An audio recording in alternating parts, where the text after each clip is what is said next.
Welcome to Native American Arts virtual forum today. I'm excited to have our two guests with us, and we're here to celebrate the American Indian Art Show, the virtual American Indian Art Show in San Francisco. We're happy to be a sponsor of that event, and we're going to be talking about art collecting today with two really terrific guests. I'm your host, Michael Clawson. I'm the executive editor of Native American Art, and joining me today are Paula Baxter, author and occasional, frequent, I should say, frequent contributor to Native American Art magazine, Paula Baxter. Paula, welcome. Hi, Michael. Good to be here. Glad to have you. And also joining us is Barry Walsh, owner of Buffalo Berry Indian Art. He is the one of the experts on Pueblo carvings and katsinas. And Barry, happy to have you on. Thank you. Thanks for having me. Excellent. So the theme of our panel today is digging deeper, making informed purchases while building an art collection. Now, the reason I had both of you on is because you are, you're experts in your field. You've seen a lot of art. You've been around a lot of art. You're also authors, both of you. And I would love to take this idea just kind of and see where it goes. One of the things we hear from collectors is that the market can be very difficult to step into if you're sort of an outsider. Maybe you went with a friend to an art show and you thought, wow, this is kind of interesting. This is something I want to get into. And it can be very intimidating at first. And I'd love to know if you have stories about that of people you know, or maybe yourselves. How was it when you began sort of getting into the things that you're interested in? Was there a learning curve, and was there an intimidation factor at all? Barry, let's start with you. Sure, thanks. Well, I bought my first katsina carving in the old town in San Diego. I was at a conference, and I didn't know what I was doing. I bought something that turned out to be a Navajo curio doll, which was not legitimate. Because the Navajo don't believe in katsinam, they believe in yays, and they often render those, and those can be quite inspiring. But anyway, more importantly, I bought a book by Barton Wright, a noted Hopi scholar, read it on the airplane on the way back, and became fascinated with Hopi culture and decided to go there. And I've been going there ever since. And that was in the late 80s. And I would say, in terms of your question about it being intimidating, what I found for me was it was helpful to move from being a generalist to a specialist. And I just started focusing rather exclusively on katsinam, acquiring a library about Hopi katsinam, buying some specimens over time, and going to the reservation, meeting carvers, reading books, going to museums. And certainly my collecting interest expanded from there. But it all started with a very narrow focus, which made it less intimidating. And one other comment, an Indian art dealer friend of mine named Mark Humple once cautioned me that it's okay to make mistakes and buy objects that aren't legitimate or valuable. Those are tuition payments. And I took that to heart. Yeah, tuition payments, right. You know, the first time you do algebra or take a French class, well, you're not too adept at it. And the first time you hammer a nail, you probably hit your hand. But over time, maybe you can develop some skill. I want to expand on that later, but I want to go to Paula first. Paula, of course, your work, you primarily deal in Native American jewelry. You write about that extensively. You're quite knowledgeable. When you first discovered Native American jewelry, was there a learning curve? Was there that sort of intimidation factor we were talking about? Was that there, or did you just kind of leap right into it? Oh my God, it was there, but I leapt in anyway. I was in a professional society, and we had our annual board meeting in Santa Fe. And I didn't particularly enjoy doing bylaws and restrictions and budget things and stuff like that. So I used to run with the smokers up to the plaza, and I saw the jewelry and all the windows on the plaza, and it was like falling in love with a person. I was absolutely nuts. I made so many horrible buys, stupid buys, manufactured, mass-produced little Bambi pins, all the junk. And then I started to realize I'm hooked.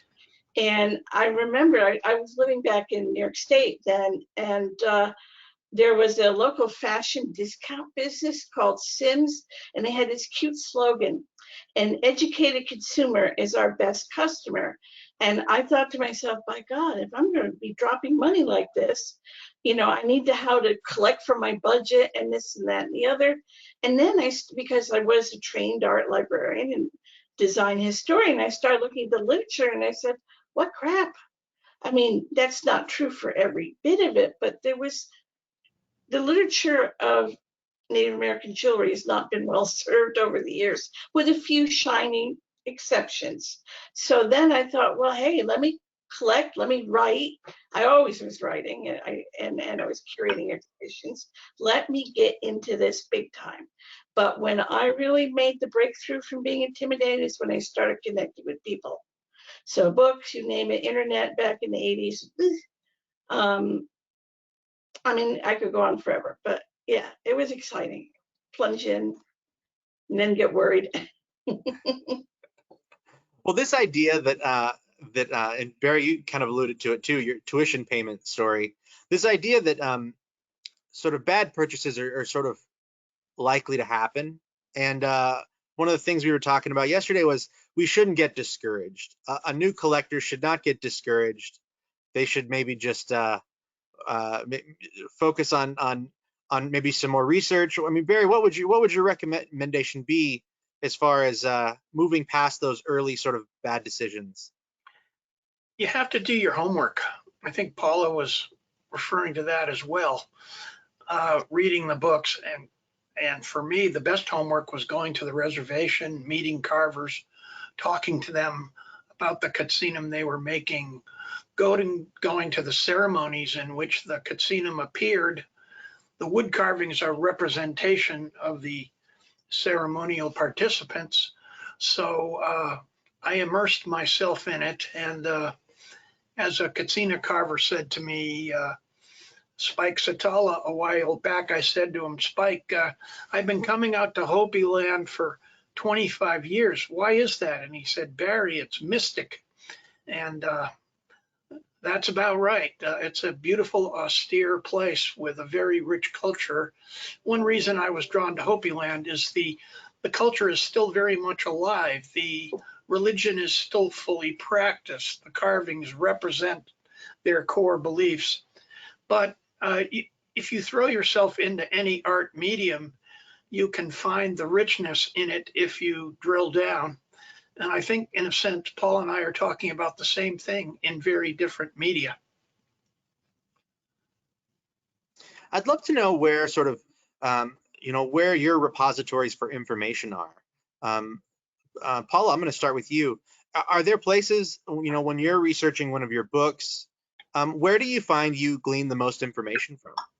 There's one place, one destination on the map, and it's called the Heard Museum's Billie Jean Baguli Library. I don't know where I'd be without that library. But mind you, at that time, I was working in the largest library in the country, so I had resources there to.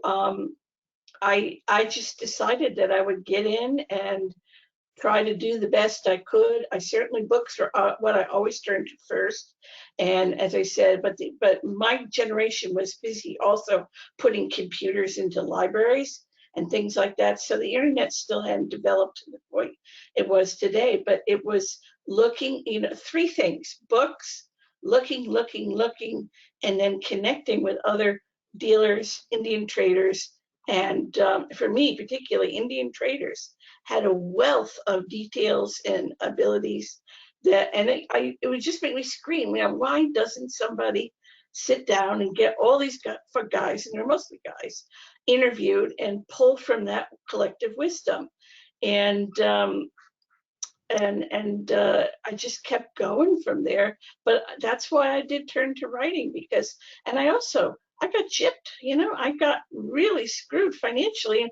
And, librarians and curators back in the late 80s didn't have big budgets. So I made, like, I even brought it here because I put it in almost every book to show my shame. But this is my $2,000 mistake. Oh boy. And it was a fly-by-night operation in Albuquerque Old Town. All the warning signs were there. And I had just started out and I hadn't bought anything old because I was seeing how expensive it was. And they sold this to me as a 1900, 1910 Pueblo cross, silver, ingot silver. So I finally took it to Bob Bover in Massachusetts. And he took one look at it and he said, oh, that's less than 10 years old sheet silver. You're screwed. In his inimicable New England manner. So that fired me even more, because $2,000 was a hell of a lot of money for me to, just forfeit like that. And I have to tell you, a lot of people are scared when they get into the whole Indian jewelry collecting, because they can get you can get cheated a few times. It happens. The people that make fakes and imitations, we have a big bad black market. So a lot of wanting to learn is to avoid that. Yes, yes. And I feel like we're going to start talking about Atata in a minute, but Barry, I want to ask you, when you started researching, the things that you like to write about and you have in your shop, where were sort of like where was the knowledge base? Where would you go to learn the most? Oh, that's very clear. I went to the reservation over and over again. And I don't consider myself an expert on katsinam. I consider myself a specialist. And the reason is I'm an outsider to that culture. I'm not privy. I'm not part of the religion, but I know many Hopi and I've been there many times and they're welcoming. So I can specialize in reporting what I learn about katsina carvings without ever claiming to be an insider expert. So point being, it's important to retain, in my opinion, a certain amount of humility.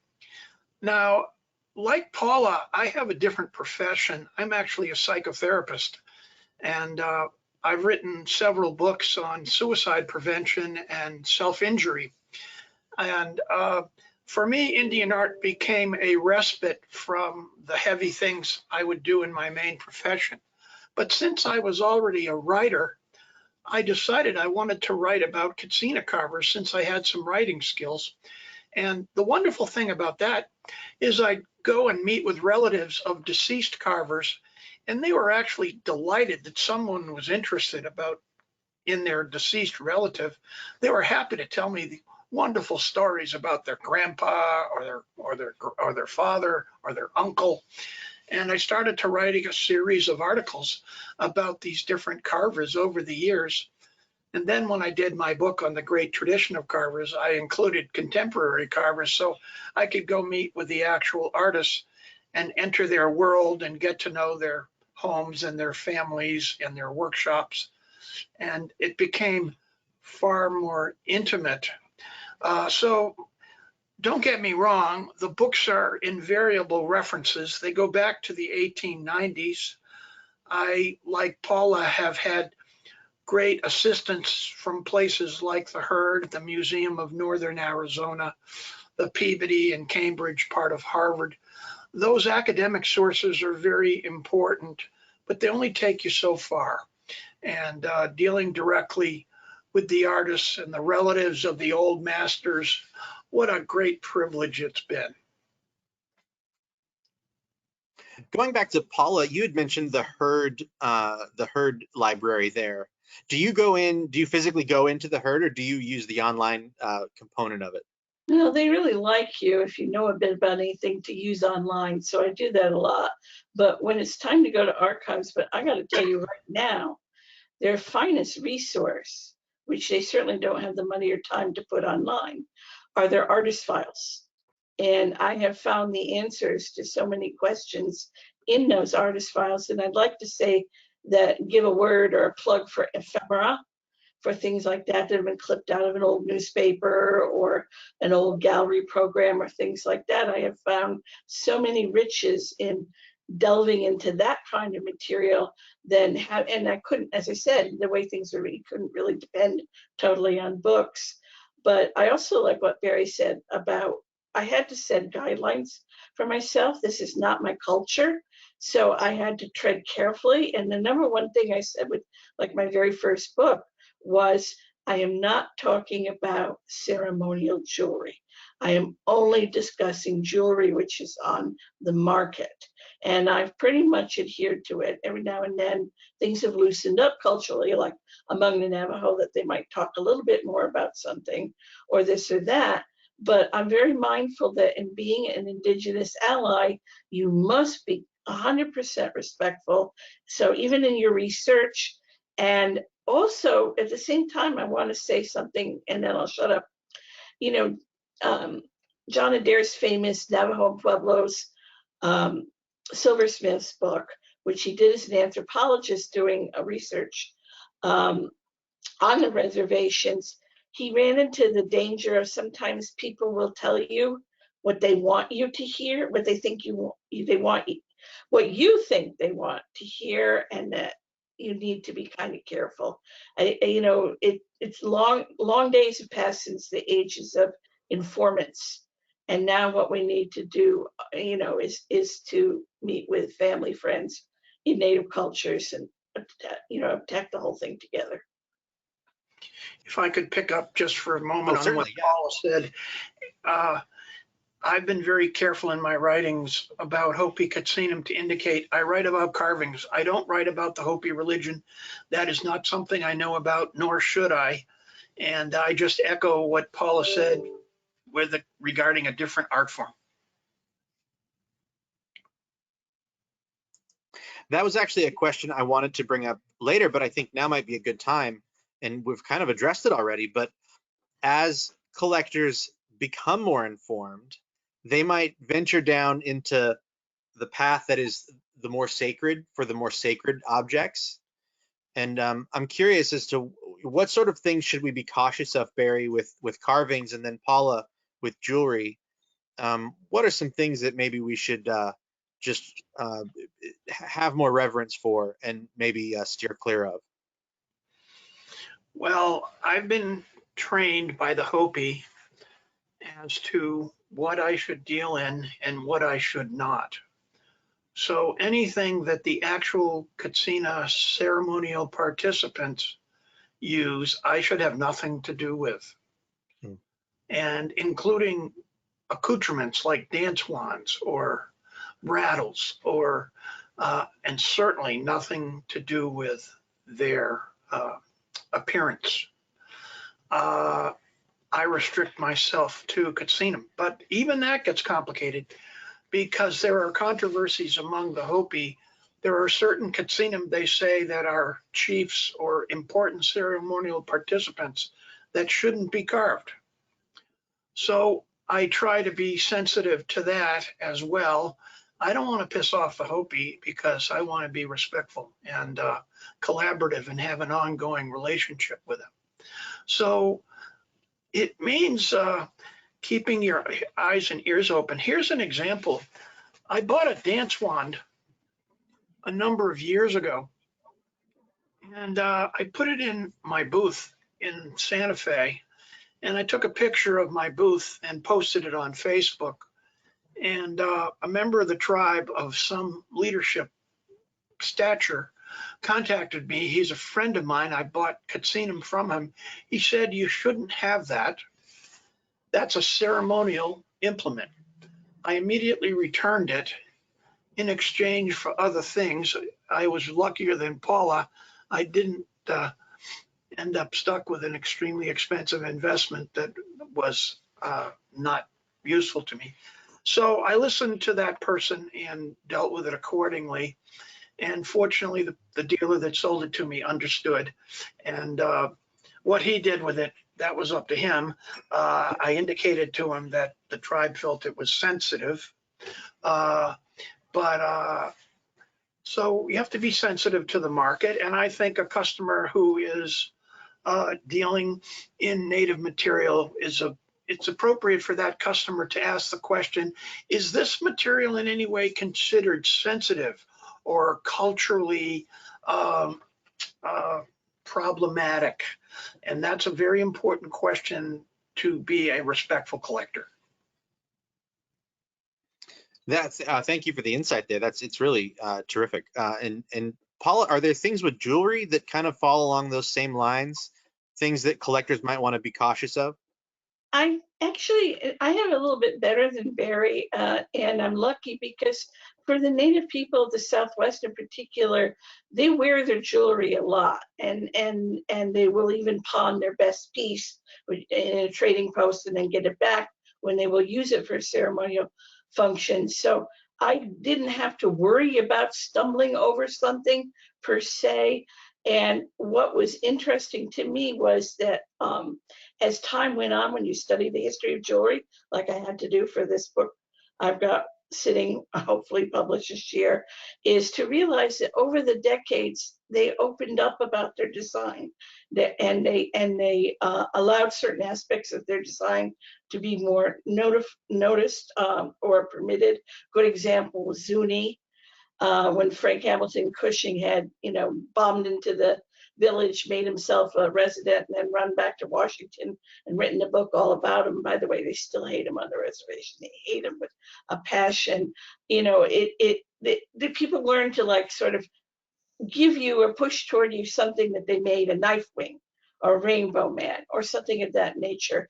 But over the years, even pre-1945, there wasn't that much figural jewelry. So this is something that's really kind of opened up and become modern and post-war. There are probably pieces out there in the market that were used, that were worn during a ceremonial dance, but at least in Navajo culture, sometimes you use that, you don't need the object again, so it's not quite the same thing per se. Plus, from the beginning, they all the Native folks of the region realized they needed to deal and work with the outsider market, and they did very well.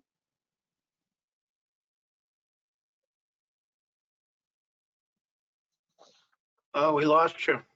Oh, I lost you. He's on mute. Sorry about that. I've been muting my mic in between conversations. I don't want to pick up any noise here. One thing I want to go back to is this idea that, how do we prevent sort of regretful purchases? When we talked about this earlier, we had mentioned the group Atata. Barry, can you explain for our listeners what Atata is and why a group like that is important? Sure. Well, the Atata is the trade organization for tribal art dealers, and it vets anybody who applies to be a member. And the expectation is they sell legitimate, authentic material. And if somebody doesn't, then they may be held under scrutiny. So the members are those that have credentials and have generally sold such material for many, many years. So it's a vetting entity in addition to being a marketing entity. And I go on the website at least once a month and scan all the different dealers to see who has new material because I trust the sources. In contrast, to give you an example, I also scan eBay, and eBay has scores and scores of katsina on them. They're about 40 to 50% fake. And what'd you say? Jewelry too? Jewelry, yeah. Oh, they're flooding the market with them. There's some vendor right now who's putting on figures saying from an old German collection. They're all fake. And I've emailed that vendor and said, these are fake. They're offensive to the Hopi people. They don't care. they don't respond. They're not interested in my feedback. Fair enough. I'm not the katsina police. I'm just a dealer myself. But the advantage of a Tata is you've got people who have studied this and have had a passion for the material for years, even decades. And the general marketplace has no quality control or oversight whatsoever. It's a wild, free world out there. Wow, yeah, we hear about this a lot at the magazine too, that people are getting burned on eBay, and it seems like there's probably an answer to that, and that is use an organization like a Tata, use a reputable dealer, right? These are sort of the things that we should be cautious of. Right. Yeah. Very much so. There also is another organization, the Indian Arts and Crafts Association, which shop owners that might not be in the Southwest, all over the country, would belong to this organization. They had wholesale meetings in Mesa, Arizona, and Albuquerque. They went out of business about, I don't know, 5-6 years ago. And I never found the whole story behind that, but it was like another thing lost, another step of being able to vet, because if you were an IACA member, you really took vows and were policed and this and that, not to have bad or false or whatever type of materials. And now that organization's gone and there's nobody to pick up from them. It's too bad, because, it's what Barry says, that jewelry, it's a nightmare. And the problem with fakes and frauds is amazing. And I feel embarrassed because some of those fakes have been drawn right from my books. There's a very famous anecdote that a lot of people know, where I reproduced a belt buckle. It had been owned by the dealer Jay Evitz. It was on the level, but it was exactly reproduced in its right size and everything. And people were laying down tissue paper and tracing it and then giving it to people to make copies of and then age it up and this and that. So I feel guilty that I even got drawn into something like that, but that's how bad it is. And it is bad. And this is why it is a worry, and why I continue with the books, in that I hope you've got to be an educated consumer, and you've got to do it indeed, like Barry says, with the books, but I think you need to network, and you need to look at lots and lots of jewelry. Well, that's hard because the shows are scattered, and it's only in August that you'll see a phenomenal amount of jewelry per se. But you still have to do this stuff. Now, the only thing, the internet, like Barry said, has got quality control issues. But there are Facebook groups that are springing up, which are led, in many cases, I know a very good one that's led by Deborah Neal and Karen Sayers, which is on historic Navajo and Hopi jewelry. And people who are eager incoming collectors, like I was in the 80s, are going on and they'll show their finds and ask, is this on the level? I mean, they won't do appraising or anything like that, nor should they. Or the people who are the good collectors, who are members, will show bunches of their jewelry so that incoming collectors, new collectors, can see what it really looks like. To me, that's been about the only great thing that the internet has been good for doing, in showing native made arts. I don't know. I'm not happy with the internet and its coverage of this material. And outside of just the harm that it does to the culture of the living and the deceased artists, are there other factors that I mean, obviously we don't want these things in the marketplace, but what eventually do they cause to the market? What harm do they bring to the market? Well, one thing oops, you first, Barry. Skepticism. Oh, if I got fooled and I wasted money, forget it. I'm going to collect stamps or coins or some other medium. Not that there aren't problems and fakes with stamps and coins, by the way, but it becomes defeating, and they give up. They say, oh, I don't want to be fooled again. I'm not going to persist. So it can produce pessimism. The other thing is, it takes money away from the artists themselves.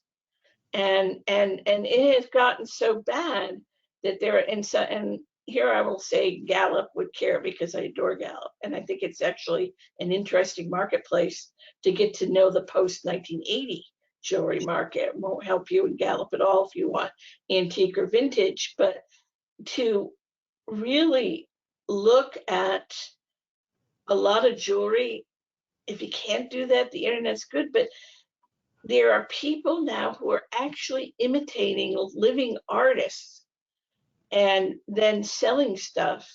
And they're picking big name types, Jesse Mahanga, I think someone, and this is funny because he lives in Gallup, Lyndon Sosi, other people of that nature. They're putting these fronts on and claiming they're by these artists, and people are falling for it. Well, not only is that a slap in the face to the whole field, but it's insulting to the artist, and they're not getting any money. And then if the person finds out they've been screwed, yeah, it does create a bad attitude toward everything. So it's tough. I believe if you do your homework and work with established dealers that have long track records, you don't have to worry about being fooled. But you just can't be a naive, impulsive buyer. That's for sure. One thing I'd like to say in that relation, after the fiasco with the cross and things like that, I went to a very reputable source. I went to Lavina All, who had a gallery at that time in Old Town Scottsdale, and her great nephew Bill Faust continues her gallery tradition. And I went to her and I said quite plaintively, what can I do? I want to collect this stuff. I do not have deep pockets. What can I do? And she sat and thought for a minute, and then and I just told her outright what I made and stuff like that. She said, rings. You collect rings. And that's how I survived. I bought rings of kids and up and coming people, Sunshine Reeves before it became a name, this and that and the other. It suddenly became a form of jewelry that I could afford to buy, and that I could play the game that collectors love, which is forecasting who is going to be a great big talent. And it's worked. It really has worked. So that's one thing I do. I mean, you have to, economics and your ability to spend money or throw money away or whatever like that are closely tied to this. But collectors are funny animals. I know them to also, I don't know a guy who's a brilliant collector, and he'll sell stuff just to get a piece because he'll go home and sell his beautiful console or some other antique or something just to be able to buy a classic work that might be older. So there are all levels of collectors, but in the end, it comes down to economics too. And then there's a whole class of people that dealers tell me about who are the one-time people that come in, they buy a lot of jewelry and they're interested, blah, blah, blah. Then they go away and then they're on to skydiving or visiting South America next. So there's that worry. But, the truth of the matter is the people themselves, the native people that we're trying to respect and buy from and encourage in development, really, really need as much support as they can get because they are people and they are not necessarily high income. And this is why there's always troubles with SWIA and this, that, and the other, because that's an important show that used to be, it could be 1/3 to 1/4 of somebody's income for the year. Paula, you mentioned rings, and I had to grab an issue off my shelf. Anyone interested in reading Paula's article about rings, she has contributed to our December-January issue, and right there by Paula, just on rings. Yeah, wow. And those are great ones. They are really significant. And for me, what the whole issue there was the design. That design has sources, like look at the one up there. That's based on an iDazzler, other way. Yeah, iDazzler rug. The person who made it, Byron Yellowhorse, had a family of weavers, women who are weavers, and he got that idea and he made a few wonderful pieces like that. It's an iDazzler. Amazing. I want to, you mentioned artists, and I think both of you have mentioned artists. How much should collectors be using living artists who are making these items right now, as a resource, as a sort of a place to get information. I mean, we talk about the internet, and you know, we're sometimes getting information as it's passed from the artist and then through 5, 10, 12 other people. How important is it just to go to the source when often as possible? In the Hopi katsina carving realm, among contemporary carvers, some of them are very sophisticated. They're on Facebook and Instagram, and they sell directly to customers around the world, and good for them. It's not necessarily great for my business, but it doesn't affect it that much, and I am happy to see them be successful. On the other hand, I know other carvers who don't go on the internet, who don't have a bank account, who don't have a credit card, and they just aren't into a technological age whatsoever. So it's a very mixed bag out on Hopi land as to whether people are business astute and internet savvy, and some of them have PayPal or Venmo or whatever, and others you have to write a check out to their mother in order to pay for a katsina, and it's an extremely informal, unsophisticated exchange. That's the way it is. It's highly variable in terms of the folks I deal with in terms of living artists. And Barry, I want to mention too, you show work by contemporary artists, and you work directly with them. And I want to point out right over my shoulder here is a piece by Mavasta, and you work fairly regularly with Mavasta and many other top carvers. They give you work directly to sell. Is that right? Yes, I'm one of the few people that deals both in antique katsinam and in contemporary katsinam. And Mavasta is one of my favorite artists. In fact, on my website, I have a series of videos about different artists, and one of them focuses on him because I consider him to have such diverse genius talent. He is really Mavasta's something. fantastic. And not only that, he's fourth generation carver. Wow. His father, Ronald Tanyuti, is a very important carver and was one of the early ultra realistic innovators as the process of katsina carving evolved over the decades. And Paula, you know, some of the jewelers that are working today are some of the rock stars of the genre. I mean, these are people who they put up a booth and they're swarmed instantly. Jewelry has had a lot of success at the shows and just as a category within the market. What information do you sort of glean from the artists themselves? Oh, I can get a lot, and particularly what I can get is a point I meant to make about techniques and materials.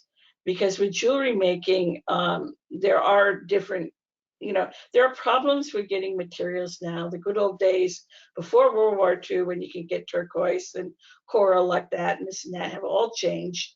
In the 80s, everybody began to work with different materials, and you can get a lot of information for them about the process, the stones, what are popular, what are not popular, certain techniques, why someone who's Navajo uses overlay. And we agreed that whereas Hopis have been deeply connected to overlay and had a successful post-World War II program, overlay is a technique that's open to anybody and things of that nature. When you get to history, though, there are some superstars. And it's interesting because they are superstars as makers. And I'm going to risk throwing out two names because they're really popular. But if you want to know anything about Old Style Pueblo, you go to Mike Bird Romero, because he and his late wife were experts on that. And the other person who knows everything in the world, and she's outspoken, is Liz Wallace. And those are both superstar jewelers. Others will be more modest. There's a very strong vein of modesty in many Native people. And they're not, the one thing to get them to blow their own horn like non-Native artists, it's always going to be a little more uncomfortable, but there definitely are repositories of knowledge there. And you have to know your stones, you have to know your materials, your techniques, and a good collector who is going to know what to do and be able to pick out the good from the good, bad, and the ugly is going to want to do something like learn about them. You know, go to a lecture at a museum or go to a demonstration of silverwork. And for me to do proper collecting, I had to just drop everything and spend time with silversmith. And I had done silversmithing in high school, which is pretty pathetic. And I made a silver pendant of a rabbit, and it was really sad. But at least I've done it, you know. And so I just had to go humbly and learn about what's best, and that helps.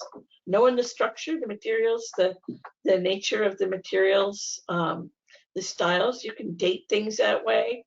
You know, if you see somebody selling something with tortoise shell, you know, like, oh, because that was banned in 73 or 76. So you get my point, right? Paula, I'd love to know, are you seeing a renewed sort of resurgence in jewelry as young people? I mean, we've heard over the last couple of years that millennials are finding jewelry again, and young people are, people in their 20s are sort of drawn to this look, this sort of aesthetic. And you hear about that every now and again, sort of like in the 60s and the 70s, turquoise jewelry and silver jewelry, it rose up a little bit. And now we're seeing that again. Are you seeing that, or is it just remained consistent for you?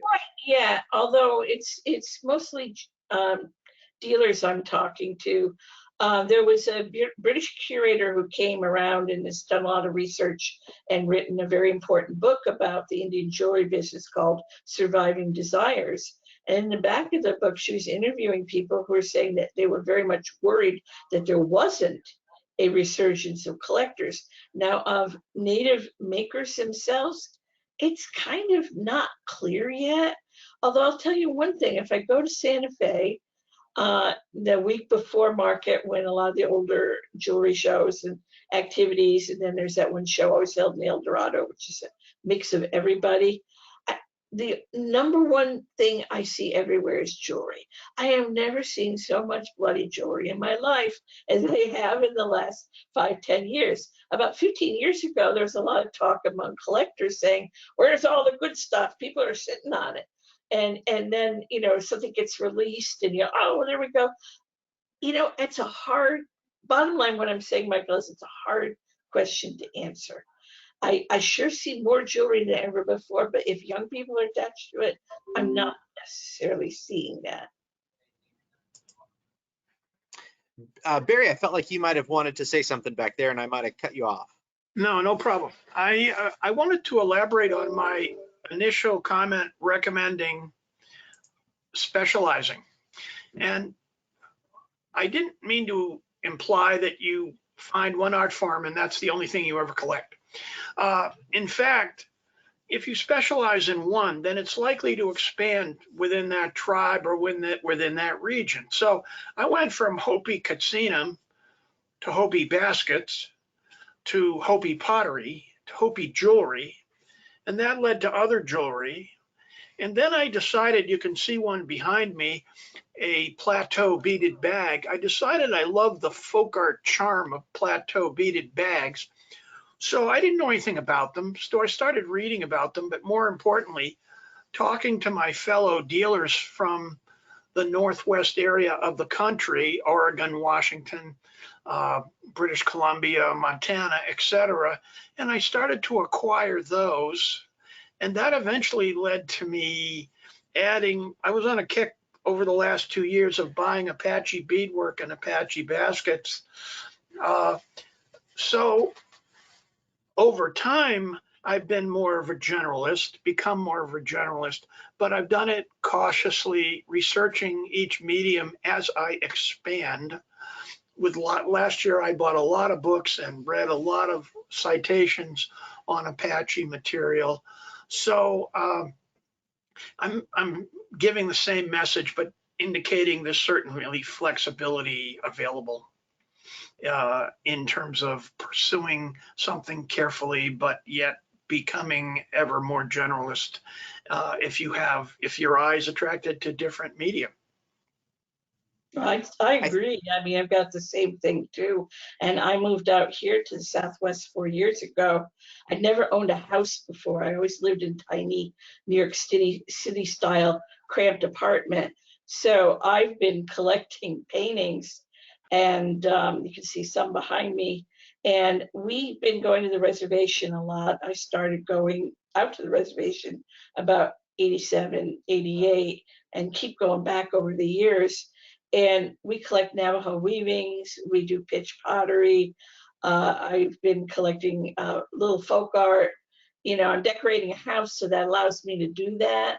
But then I begin to buy things and learn more and know more about that. I think if you're a thoughtful person who's interested in the culture, it's kind of natural to begin to move out that way and to just enjoy it, because it might be, something like jewelry or katsina, your first love, but now you're seeing other aspects of that and related societies come out. Like the one painting behind me, Beverly Black Sheep is one of my favorite painters in the world, and she does the blue deer, which, if you know your art history, when Dorothy Dunn used to teach at the studio in Santa Fe, people would sneer at it and call it the Bambi School of Art.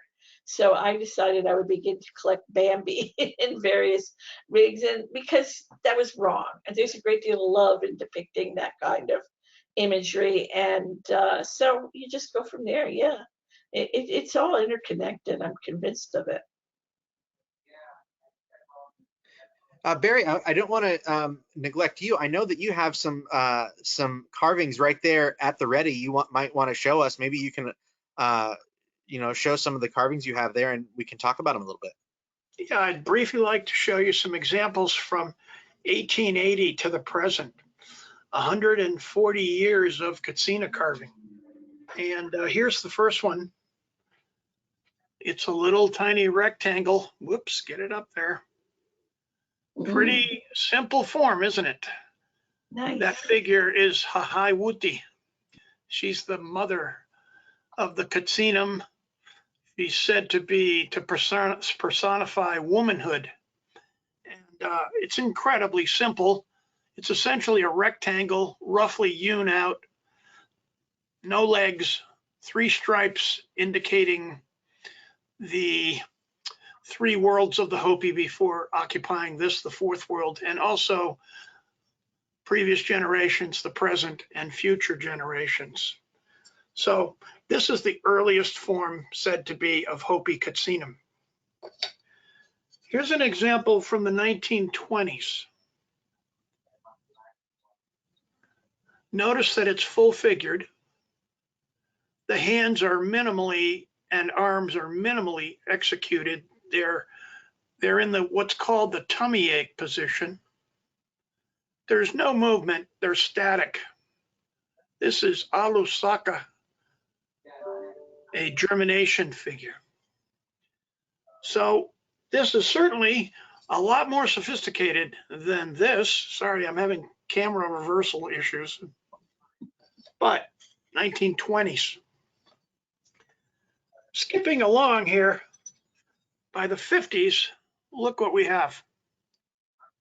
This is a Havasupai katsina. Look at the arms are upraised, the knees are bent. The katsina is holding a string of corn. That's an accoutrement. There's elaborate details of feathers on the forehead and yarn on the forehead. A major difference, that's referred to as the early action phase of katsina carving. This is referred to as late traditional. In the 80s, Mavastahan Yudi, whom you mentioned, his father and other seminally important carvers moved into the ultra realistic phase. This one is a contemporary example from someone named Jerry Kotskiva. You won't be able to see it all that perfectly with this projection, but what's notable about it, among other things, is the individual veins on the feathers have been carved. The individual shells on the bandolier are rendered with detail. The saw has individual, he's an ogre, he scares children. Note the concho belt. Note the carved out little bells on the calf. This is ultra realism. And it's also a sculpture. Come kind of a long way since 1880 in terms of artistic development. I'm not saying one is better than the other. They're different. And then bringing us full circle is Manfred Sasunkua. This is a cow katsina. You can see the horns and the snout. Back in the 70s, as ultra realism emerged, he had a problem with it. He felt something was being lost, that ultra realism was very impressive from the point of view of a wood carving, but he remembered being in the kivas as a young boy, and the katsina weren't beautiful or cute. They were scary. So he went back to the old style. He retrieved it. He recovered it. And frankly, the body positions, you see the commonality? The bellyache positions, the simple static carvings. So in 5 minutes, that's 140 years of katsina carving described. I do write about that in my book on the great tradition of Hopi carvers in greater detail. But I hope you can feel as I talk about this, my passionate interest in this material and my respect for all of the eras of katsina carving. And frankly, I skipped a couple because of time constraints, but you get the idea. I think it's pretty darn fascinating that these are both, katsina carvings within the same tradition and the same religion. And yet, if you didn't know they came from the same Hopi source, you'd think these are from different places in the world. So Thank you, Barry, for showing those. And thank you. I mean, obviously you showed us a really great sort of demonstration of how things have progressed, but I feel like you also illustrated the need to go out and just see these items. For a collector who might be thinking about, who has an interest, they need to go out there, they need to talk to dealers like you, they need to go to museums, they need to go to shows, just start looking at the material, right? That's kind of probably the first thing people should start doing. Right. And one of the troubles with asking me a question at a show is you're likely to get an extremely long-winded answer. But that's the price you got to pay. I'd love to know if about museums. Specifically, Paula, if there are any museums that you feel like have exemplary jewelry collections that maybe if anyone wants to see sort of like the upper levels of this art form, where can they go? And then for carvings, Barry, if there's a museum that has just a really great katsina carving collection, I'd love to know where that is. Maybe any of our listeners who are nearby, they can go check them out. Paula, let's start with you. Are there museums that are known for their jewelry? There are, and there are two which are actually remarkable for creating educational permanent collection from their permanent collection, an educational tour of the history of Native jewelry. And one of the very best at doing this is the Millicent Rogers in Taos. And they're also kind of good about letting you take flash photos and things like that because they want to educate. And Millicent Rogers was a fabulous collector, and she was working directly with Native artists in the 40s and 50s and all that. So if I wanted to say, okay, you want a mini course on Native jewelry, go right there and look at that permanent collection, a look through history. A much smaller but just as relevant museum, well, not smaller museum, but in terms of display, the Museum of Northern Arizona has gone out of their way to use jewelry to tell you about tribal differences and then to give you a sort of through the ages look like Barry did. So those are two I particularly want to recommend. I mean, that's not to say the herd doesn't have jewelry. Interestingly, the herd does not have as much Indian jewelry on display as I'd like it to have. And I don't know why, and I'm not going to worry about it because it's a fantastic museum. But I can tell for people that want to get to know and be serious about it, they will be educated by seeing the collections at these two other museums.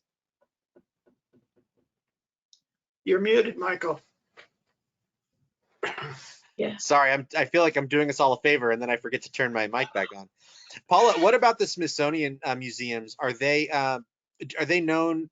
Are any of them known for having a large collection of jewelry? Oh Lord, yeah, they do. They have a historically old collection. One thing NMAI has done, which other museums have not, and And I just to can't clarify, believe, National Museum of the American Indian. I'm sorry, that's what I was meaning, National Museum of the American Indian. Both the New York branch and the Washington branch have digitized their collections. So if you like to look online and learn, all you need to do is go to their website with the collections, and you will see and get a lot of education from looking through the collections. Meticulous, and of course, they had a lot of the older jewelry in particular because they had people like Cush went blind there for a minute, and other the early anthropologists, archaeologists. So yeah, I mean, National Museum of American History really has the ticket, and you don't have to travel there. You can look online. Excellent. And Barry, where's the best place to see carvings? One of my favorite rooms on the planet is the Herd Museum Katsina room, with examples, many examples from the entire range and age that I just briefly reviewed. The Museum of Northern Arizona has a wonderful collection on display. And one place that's little known that has 140 katsinim on display dating to the early 1900s is the Carnegie Museum in Pittsburgh, which I just visited for the first time last June. I highly recommend it. The museum, Museum of the Native American in DC is disappointing.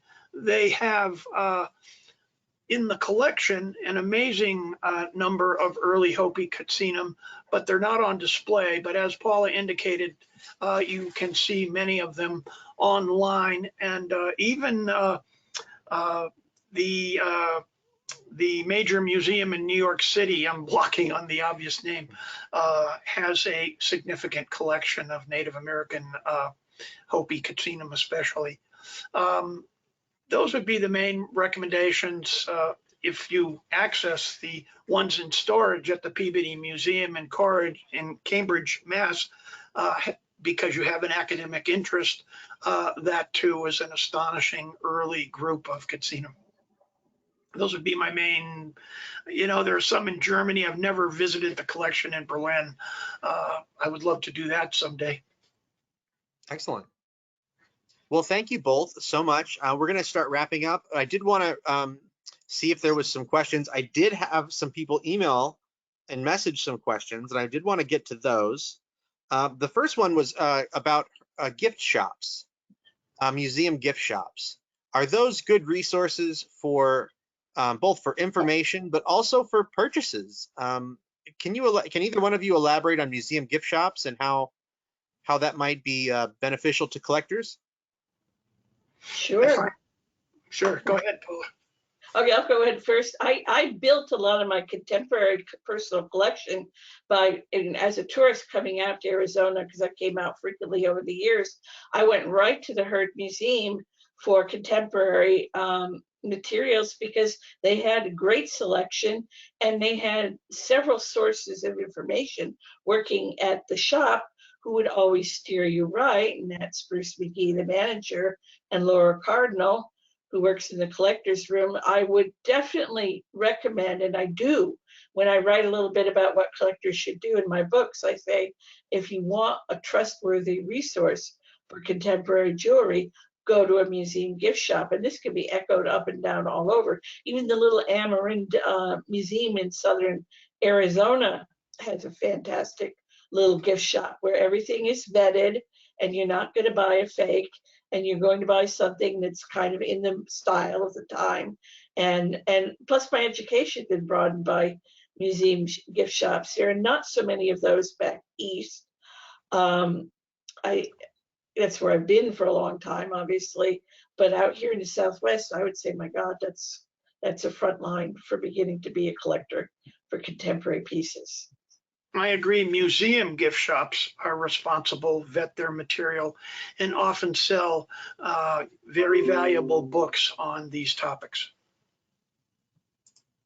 Wonderful. Then I have a question for each of you, very very specific to the sort of branches of art that you both follow. For Barry, someone asked about one-piece carvings. This sort of idea that the artist will use only one piece of wood. Is that something that that is something that should be looked out for? Are those pieces any more valuable than pieces that have, you know, multiple pieces of cottonwood that are attached to each other? Well, when the fine art ultra realistic movement hit, for a time the one piece carvings were given a lot of marketing attention. Well, on the other hand, this is a one piece carving. So's this. I personally don't think one piece is a big deal. It is a tour de force for a artist to be able to take a chunk of cottonwood root and create all this elaborate stuff without additionally adding on ears or horns or feathers. Certainly it's a tour de force kind of achievement, but I personally think the whole one piece thing in terms of ultra realism is overrated. That's interesting. And the question that I had for you, Paula, was this talk about turquoise. Is turquoise not the stone as a sort of a resource for art jewelers, but just like where the mine, what mine the stone comes from? Is that sort of overblown? Should collectors be worried about so much where the stone comes from, as long as the piece is beautiful? I mean, what are your thoughts on sort of this this fascination with the mine and the color of a stone that comes from a certain mine? Oh, that's very much a part of the older jewelry collecting. The turquoise is central to everything. There are a large number of people who collect Indian jewelry just because of the turquoise. There are cults of, and there are definitely trends in styles. The problem issue is with a lot of these mines have been in and out of play, the American mines. You can always get good Chinese and Persian turquoise, as they call it, and they do.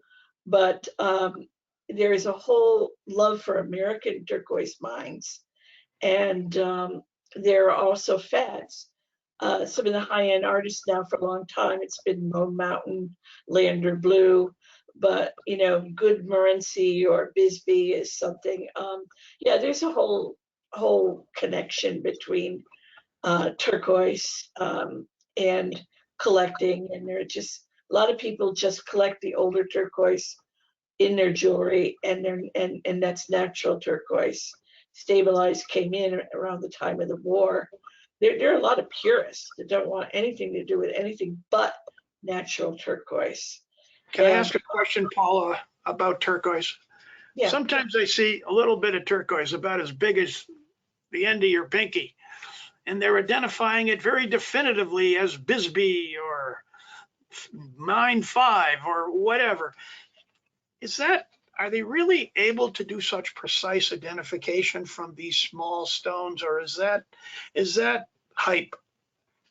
Well, it could be hype, but you know what it could also be too. Remember that the jewelry makers have to go buy the cabs for turquoise, so they will buy, and you know, and it'll be identified for the supplier, and they'll look at it. And I was just meeting with an artist whose young son is making jewelry now, and they had bought some inexpensive turquoise I'd never heard of, called Armenian turquoise.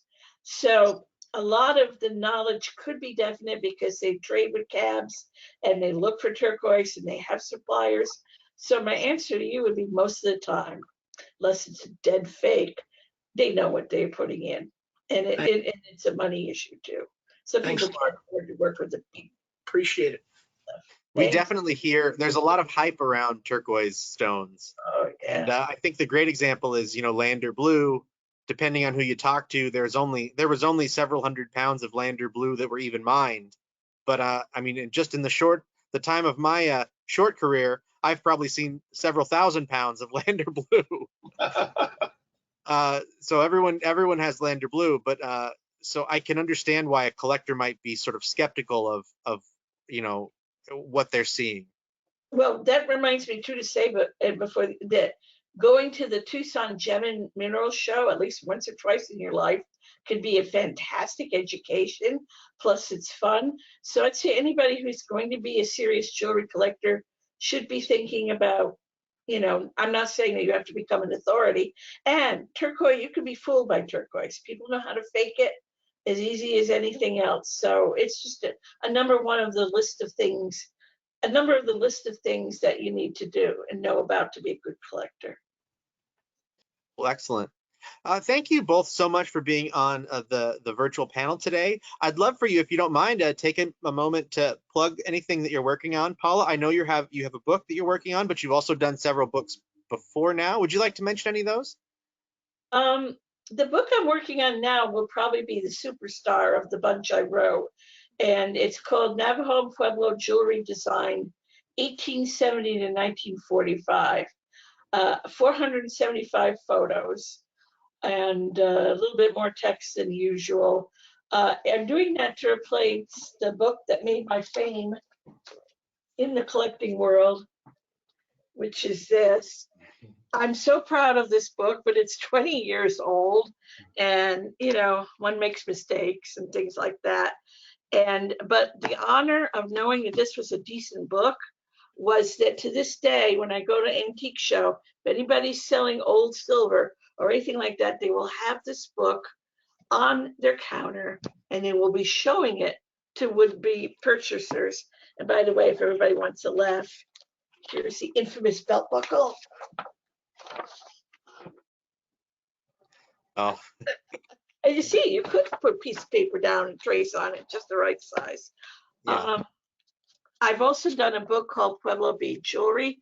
There's precious little written about he, she, and I tackled it. Thank you. And I tackled it, and because I really, really love he, she, and you can see how amazing it is, and then you can see the amazing inlay that people can carve from various things. So this one, when it comes out, I'm hoping this year. COVID delayed it.